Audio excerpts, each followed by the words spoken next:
मटियारी में इल्मी अदबी समाजी सकाफती फोरम दी रोज़ इंटरनेशनल तंजीम पारां इंटरनेशनल एवार्ड तकरीब पाक रोज़ फिल्म्स तरफ़ां माशरती इस्लाही फिल्म पाप पेट प्यार फिल्म जो प्रीमियर शो पिण थी गुज़रियो। रिपोर्ट करायो आहे अब्दुल गफूर मला।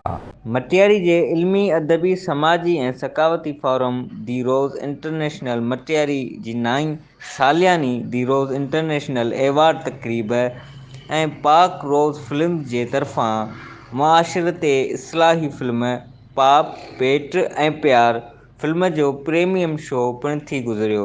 दी रोज़ तंज़ीम अॻवान बचल मेमण रफ़ीक अहमद सूमरो पारां government MDM boys high school Matiari मुख़्तलिफ़ शोबनि सां तइल्लुक़ रखंदड़ इल्मी अदबी लेखक सहाफ़ी जी हौसला अफ़ज़ाई जे हवाले सां एवार्डनि सां पिणु नवाज़ियो वियो।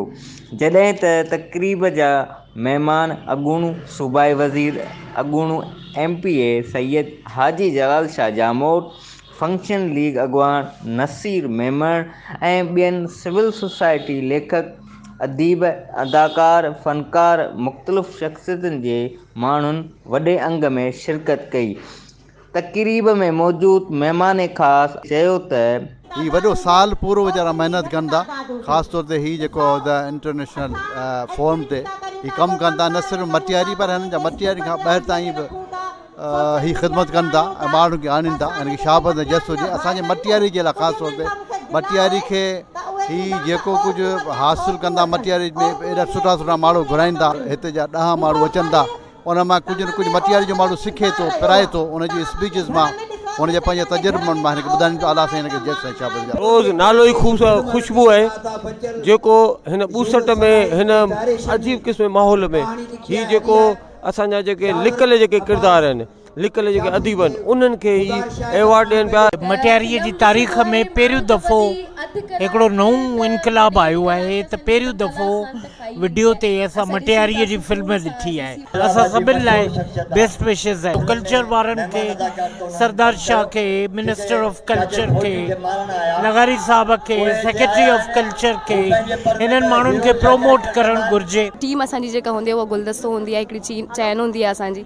अगरि अवॉर्ड मिलनि था त उन्हनि जी दिलि ख़ुशि थिए थी ऐं उन्हनि खे मीडिया में कमु करण जो मौक़ो मिले थो, ऐं उन्हनि जी इहा वॾी महिरबानी आहे। मां मटियारी में फस्ट कई आहे ऐं ॿी ॻाल्हि इहा आहे त मटियारी में जेका मां फिल्म कई आहे सभु न्यू टैलेंट हुआ माशाल्लाह, जेके माशूक़ आहिनि, मूंसां गॾु काफ़ी कमु करे चुको आहे चैनलनि ते बि, ऐं हिननि पे मटियारी में जेके बि हुआ इहे सभु साइड कैरेक्टर आहे। हिकिड़ो सर यूनुसन आई ऐं हाजन प्रेमी जेके आहिनि उहे सीनियर हुआ, मूंखे उन्हनि सां कमु करण में ॾाढो मज़ो आयो। मूंखे तमामु घणी ख़ुशी थी आहे ॾिसण लाइ त हीउ हिकिड़ो नंढिड़ो एवॉर्ड आहे, पर हीअ असांजी हौसला अफ़ज़ाई आहे, हीअ असांजे अंदरि उत्साह पैदा करे थो त असांखे अञा अॻिते वधिणो आहे। ऐं इहे जेके एवॉर्ड शो आहिनि, जेके नंढा नंढा प्रोग्राम आहिनि, इहे उत्साह पैदा कनि था, सुठा मैसेज ॾियनि था असांजे नौजवाननि खे। तमामु ख़ुशी थी, अहिड़ा कठ थियणु खपनि त जीअं जेको इल्मी ऐं समाजी ख़िदमतुनि जी माण्हुनि खे ख़बर पए। ऐं तमामु ज़बरदस्त फोरम आहे इंटरनेशनल फोरम, ऐं वॾी ख़ुशी थी आहे हिते असांखे अची जेको आहे पहुचो, ऐं असांखे हिननि हिमत अफ़ज़ाई कई आहे, असांजी इज़त अफ़ज़ाई कई आहे, असांखे एवार्ड सां नवाज़ियो आहे।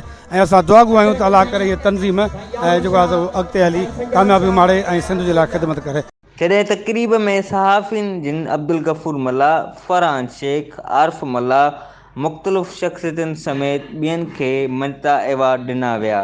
जॾहिं त तक़रीब में मौजूदु गुलज़ार अहमद सूमरो, सूबाई सदर सूमरा वेलफेयर, सैयद फिदा हुसैन शाह, आशिक़ हालाई, लाल बख्श कलोड़ो, सिजा सिंधी, मंज़ूर चांडियो, यूसुफ सनाई ॿियनि शिरकत कई।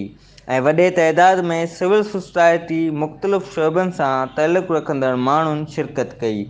कैमरामैन ज़ोइब ख़ासकेली सां गॾु अब्दुल गफूर मला, आवाज़ न्यूज़ ज़िले रिपोर्टर मटियारी।